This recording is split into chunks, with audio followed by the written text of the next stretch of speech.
Company আজকে যে একটা মারাত্মক ঘটনা ঘটেছে, সেই ঘটনা পরিপ্রেক্ষিতে একটু জানো কি যে গোবিন্দা যে পায়ে যে গুলি মেরেছে, সে একটু খুলে বলো ঘটনা। আমি জানো না, কে জানবে এই বিষয়। আমি ঘটনা শুনলাম সকালবেলা, শুনে সঙ্গে সঙ্গে আমি গোবিন্দার কাছে দেখতে গেলাম, দেখা করতে গেছি। গিয়ে উনি আমার একটা সাইডে ঘরে ডেকে নিয়ে জিজ্ঞাসা করছেন, বলছি কার কাছে বলুন না।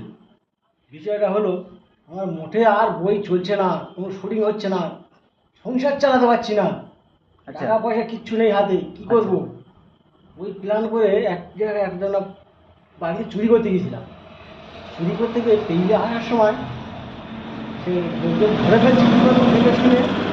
চুরি করতে গিয়ে গুলিটা হচ্ছে কি অন্যদের মেরেছিল আমার পায়ে, সেটা হচ্ছে কি ফটাং করে ঘাঁড়িকের কাছে লেগেছিল, যার ফলে আমি বেঁচে গিয়েছি। না তো আমার ওইখানেই কর্মদাল ঘটে যায়। তা